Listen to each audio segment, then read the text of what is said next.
There's a game I've not really highlighted in my conversations about the death of exclusivity. I've, for the most part, kept very quiet about it simply because I just wanted to let it, do its own thing. I wanted to understand a little bit more. But it seems more and more this particular game may have signaled the biggest, indicator that exclusivity was eventually going to die, and not just die, but get trampled upon, especially from, the third party perspective, and especially also from the licensing perspective.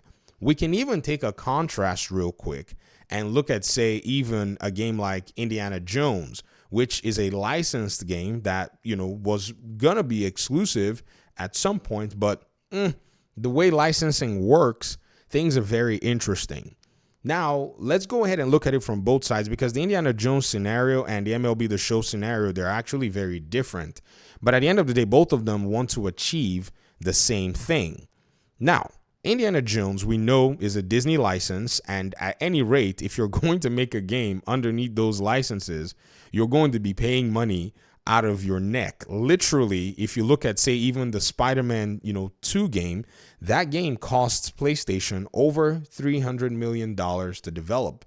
The Indiana Jones game, we don't know how much it costs to develop, but if you look at PlayStation's numbers and their dealings with Marvel, we can say that it's probably going to be similar with Lucasfilms. They're all under Disney, so they probably carry a package deal of, you're going to pay us this much to have our license, and then under every copy sold, you're going to also pay us this much. It was that much that PlayStation first had to sell, according to the reports when we saw the leaks, about 7.2 million copies for Marvel Spider-Man 2 to break even. Xbox, knowing this, are like, there's no way we want to eat all that cost, because Indiana Jones may or may not be a hit. And even on our console, on the Xbox, we know that our guys and gals, they like playing Fortnite and Call of Duty. And even our guys and gals on PC, they also like playing Helldivers. Yes, a PlayStation game that PlayStation players are not really playing. They like playing Helldivers and some other games. Let me go ahead and make sure I show you all these stats before I actually start citing them. Because if I don't, somebody in the comment section is going to go ahead and start yelling and saying, that, you're not being transparent. But I have the stats here from Piscatella's, Matt Piscatella of the MPD Research. He does like a monthly active user chart every single week, but it comes out a little late because they have to get the reporting. And so, yeah, here it is. They are, playing all these games, and they've looked and said, okay, the only way we can get this Indiana Jones game to actually, go out of the shelf strong is if we just dump it everywhere, right? And so that's what Xbox is trying to do with Indiana Jones. Some have called this a losing strategy, but for the most part, they're not paying attention as to why exactly this is even a thing. Well, if you look at a game like MLB The Show, I think that would probably tell you that the licensor or the developer or somebody wants to, in a sense, make money. Even though PlayStation is only doing this game to be able to advance its exclusivity, they understand that the very best thing that, this can all do for them is maybe possibly get them console sales from the people who are looking to play this one niche game. It's a very interesting tactic, and they want to go ahead and do it. But a game like this is super niche. And so the only people that are going to play MLB The Show are people who are maybe baseball fans or people who may like, a game like this. And I've looked at the sales numbers. They're really not that big. I mean, they're big enough. Maybe they can, take the games paradigm. They can just make this one game, right? Make all its systems. And all they got to do is slot in new players and, make changes every year, just like FIFA does, and keep their mechanics as, pristine as possible. However, MLB told PlayStation and said, hey, man, we want to make more money, and the sales are not as good as, we would like them because we get a fee. So here's the thing. You're going to put this game on other platforms, else we're going to take the license and we're going to give it to another publisher and another development team. Literally, that's how this stuff went down from what I was reading on the internet. They literally looked and said, this exclusivity thing is getting too long-toothed and we need to make more dough. Because exclusivity on a lot of fronts is just silly. Like, it really is. And I know many people may argue and say we just want to use it to, a platform holder wants to use it to basically go ahead and sell games or whatever it is and sell their hardware and all that. But again, someone's going to be suffering. Maybe even themselves may be suffering from the expense side because they want to try to achieve the console sales.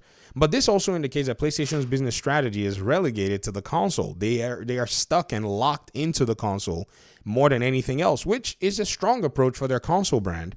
But at the end of the day, they have to be able to justify why that console is being, sold. And Xbox, even more than PlayStation, has a better approach for why a better reason for why their consoles should be sold with Game Pass, even though right now the adoption is a little slow. But PlayStation itself has to find other ways like this. So if you read this particular thread, this person replied and said, if I recall correctly, the multi-platform shift was due to a stipulation within the licensing agreement between MLB and Sony San Diego studios. And it says MLB said they wanted a multi-platform, and if Sony wanted to get the license, they had to make it a guaranteed thing.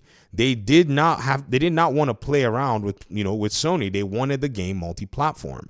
And so when you see games, coming to the Xbox platform, and when you see games actually moving to PC platform, it's simply because there's money for somebody to be made there and losses and costs to be mitigated. And in the case of MLB, I don't think they were losing anything. They just probably wanted more money because they saw that there was a possibility there. But in the case of Indiana Jones, it's not just a matter of possibility. It's a matter of Xbox will need money after having sold this game to everybody else. So like I said, even though both situations are different on the baseline, everybody wants to just make a little extra money in terms of this to be, in some cases, maybe more profitable, like in the case of MLB, and in the case of Indiana Jones, possibly hedge any potential expenses that this game could incur even while the game is being sold.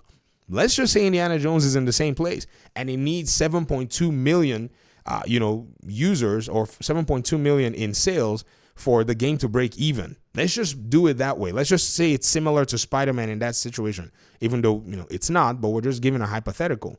What should Xbox do? And I asked this to Xbox fans. Those of you that are Xbox fans, what do you think Xbox should do? Especially when we look at y'all's charts and we see that all you guys are playing is thinking Call of Duty, which helps Xbox, Fortnite, Roblox, Grand Theft Auto Remastered, Minecraft. I mean, like EA Sports College Football, Rainbow Six Siege, Riders freaking Republic, Overwatch, which is good for Xbox, but still though, right? If Xbox is bringing out a new game and is looking and saying, man, all our guys are just literally locked into this, mirage of these live service games, what do we do? Well, we have a PlayStation dev kit here. Uh-oh. The dev kit is looking at them saying, hey, and they're like, okay, obviously. And they go ahead and start making the port for the game. And there's like, how many people are going to basically break away from their, Mirage and play this game on Xbox? Some will, right? How many people are going to break away on PC and try to buy the game on Steam? Some will. How many are going to subscribe to Game Pass and play the game? I will. But then what are those 60 million PlayStation consoles there for? They're there for games to be sold on, ladies and gentlemen. And that's exactly what Xbox is going to do.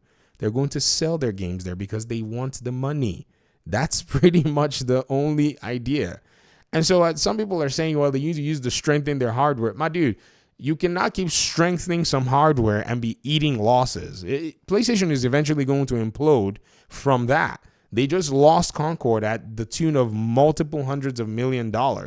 And so eventually they're going to see that they already know, that's why they're on PC, but they're going to eventually start getting more and more aggressive, as their CEO on PlayStation said, that, they need to engage their PC strategy with a little bit more oomph and aggression. So sounds like they're signaling a day one on that front. But with MLB The Show, the situation really shows the unique nature and how things could really change across the board. So I wanted to go ahead and point out, that. Shout out to Ruben925 for their MLB The Show footage here on YouTube. I don't play MLB The Show, and so I looked on YouTube and I said, okay, who has an MLB The Show gameplay? And so Ruben925, you're a legend. So if y'all want to watch MLB The Show footage, graphics are actually pristine. It's actually a beautiful game. I guess you can go on there and you can check it out. So thanks so much for watching the video. I'd love to hear your thoughts in the comment section. Hopefully we can talk pretty soon in another one. Peace out.